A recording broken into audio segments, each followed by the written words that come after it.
നമസ്കാരം, ഞാൻ Jiji Mario. There are certain things we can choose, there are certain things we cannot choose. There are certain things we can change, but there are certain things we cannot change. അതായത് ചില കാര്യങ്ങൾ നമുക്ക് ജീവിതത്തിൽ മാറ്റം വരുത്താൻ പറ്റും, ചില കാര്യങ്ങൾ നമുക്ക് മാറ്റുവാൻ പറ്റുകയില്ല. ചില കാര്യങ്ങൾ നമുക്ക് ജീവിതത്തിൽ തിരഞ്ഞെടുക്കുവാൻ പറ്റും, പക്ഷേ ചില കാര്യങ്ങൾ നമുക്ക് ജീവിതത്തിൽ തിരഞ്ഞെടുക്കാൻ പറ്റുകയില്ല. ഉദാഹരണമായിട്ട് എനിക്ക് എൻ്റെ പേരൻസിനെ, എൻ്റെ അപ്പനെയും അമ്മേനെയും തിരഞ്ഞെടുക്കാൻ പറ്റിയിട്ടില്ല. എൻ്റെ കൂടെ പിറന്നവരെ എനിക്ക് തിരഞ്ഞെടുക്കാൻ പറ്റിയിട്ടില്ല. പോട്ടെ, എൻ്റെ വീടിൻ്റെ അടുത്ത് താമസിക്കുന്നവരെയും എനിക്ക് തിരഞ്ഞെടുക്കാൻ പറ്റിയിട്ടില്ല. ഒക്കെ പോട്ടെ, എൻ്റെ പേര് ജിജി എന്നാ. കോഴി കരയണ പോലെ കിയോ കിയോ, ഒരു പഞ്ചില്ലാത്ത പേര്, അതെനിക്ക് തിരഞ്ഞെടുക്കാൻ പറ്റിയിട്ടില്ല. പക്ഷേ നമ്മുടെ ജീവിതത്തിൽ നമുക്ക് തിരഞ്ഞെടുക്കാൻ പറ്റുന്ന വേറെ ചില കാര്യങ്ങളുണ്ട് കേട്ടോ. നമ്മുടെ ജീവിതം എങ്ങനെ ആവണം, എൻ്റെ ചിന്തകൾ എങ്ങനെ ആവണം, എൻ്റെ മനോഭാവം എങ്ങനെയാകണം, എൻ്റെ പെരുമാറ്റം എങ്ങനെയാകണം, എൻ്റെ സ്വഭാവം എങ്ങനെയാകണം എന്നുള്ള കാര്യം നമുക്ക് തിരഞ്ഞെടുക്കാൻ പറ്റും. അത് തന്നെയാണ് നമ്മൾ ആരാണെന്ന്, നമ്മുടെ ഒരു വ്യക്തിത്വം ക്രിയേറ്റ് ചെയ്യുന്നത്. അപ്പോൾ ഈ തിരഞ്ഞെടുക്കാൻ പറ്റുന്ന ചില മനോഭാവം, ചിന്തകൾക്ക് ഒരുപാട് പ്രാധാന്യമുണ്ട് കേട്ടോ.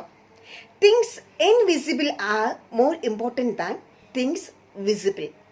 അതായത് ഈ കാണപ്പെടുന്ന കാര്യങ്ങളെക്കാളും ഉപരി കാണപ്പെടാത്ത ചില കാര്യങ്ങൾക്ക് വളരെയധികം പ്രാധാന്യമുണ്ട് എന്നാണ് ജീവിതത്തിൽ.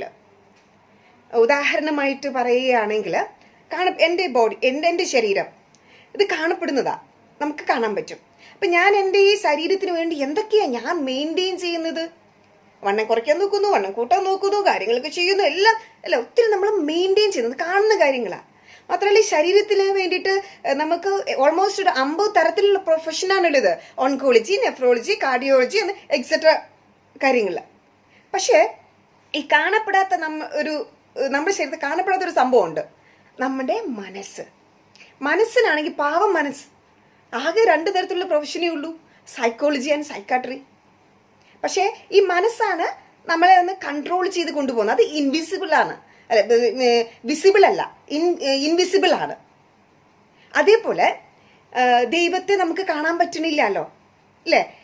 പക്ഷേ ദൈവമാണ് നമ്മളെ നിയന്ത്രിച്ചു കൊണ്ടുപോകുന്നത്. അതുപോലെ വായു ഇൻവിസിബിളാ, കാണാൻ പറ്റണില്ല, പക്ഷേ വായുവാണ് നമുക്ക് ജീവൻ നിലനിർത്തി കൊണ്ടുപോകുന്നത്.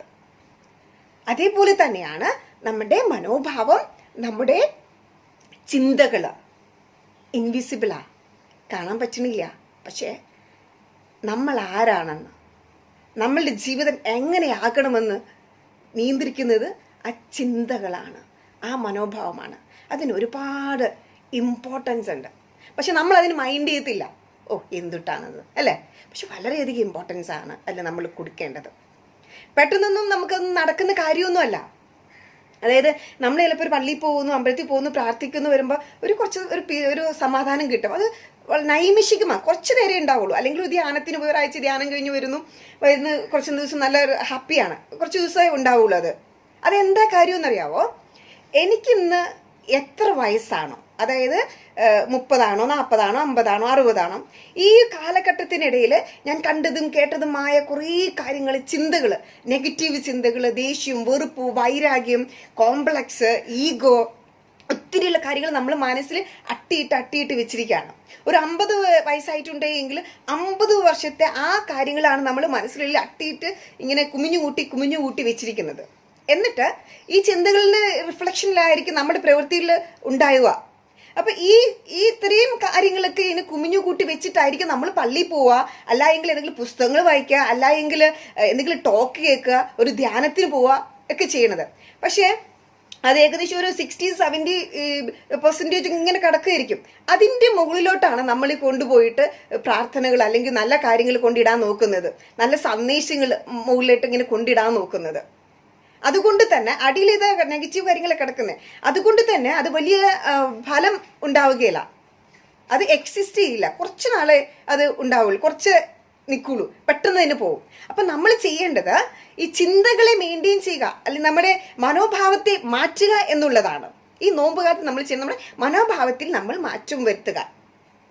അതാണല്ലോ ബൈബിളിൽ പറയുന്നത്, നല്ല നിലത്ത് വീണ വിത്തുകൾ ഫലം പ്രാപിക്കുക എന്ന്. അപ്പോൾ നമ്മൾ വിത്തുകൾ നല്ല ഇടത്തിൽ വീഴ്ത്താൻ വേണ്ടിയിട്ട് നമ്മൾ നിലമൊരുക്കി വൃത്തിയാക്കി കളകൾ പറിച്ചു കളയാൻ നോക്കണം. അങ്ങനെ കളകൾ പറിച്ച് കളയുന്നിടത്താണ് വിത്തുകൾ വീഴുമ്പോൾ പൊട്ടി മുളയ്ക്കുന്നത്. അപ്പോൾ ചിന്തകൾ നമ്മൾ നിയന്ത്രിക്കാൻ വേണ്ടി നമ്മൾ ശരിക്കും പറഞ്ഞത് നമ്മുടെ മനസ്സിലെ ദേഷ്യം, വെറുപ്പ്, വിദ്വേഷം, വൈരാഗ്യം, അനാവശ്യമായിട്ടുള്ള പക ഒക്കെ നമുക്ക് ഈ ദിവസങ്ങളിൽ നമുക്ക് മാറ്റിക്കളയാൻ പറ്റണം. അത് മാറ്റിക്കളഞ്ഞിട്ട് വേണം നമ്മൾ തമ്പുരാൻ്റെ അടുത്ത് പോയിരുന്ന് പ്രാർത്ഥിക്കാനായിട്ട്, തമ്പുരാൻ്റെ സന്നിധി പോയിരിക്കാനായിട്ട്, ഒരു നല്ല ബുക്ക് വായിക്കാനായിട്ട്, അല്ലെങ്കിൽ നല്ല ടോക്ക് കേൾക്കാനായിട്ട്. അല്ലെങ്കിൽ എന്തൊക്കെ കേട്ടാലും എന്തൊക്കെ വായിച്ചാലും ഈ കുടം കമത്തി വെച്ചിട്ട് വെള്ളം ഒഴിക്കുന്ന പോലെയാണ്. അതുകൊണ്ട് പ്രത്യേകം ശ്രദ്ധിക്കുക, നമ്മളുടെ ഈ ചിന്തകൾ അല്ലെങ്കിൽ നമ്മുടെ മനോഭാവത്തിൽ മാറ്റം വരുത്താനായിട്ട് ഈ നോമ്പുകാലം അതിനൊരു അവസരമാകട്ടെ എന്ന് ആശംസിക്കുന്നു. എല്ലാവരെയും ദൈവം സമർത്ഥമായി അനുഗ്രഹിക്കട്ടെ.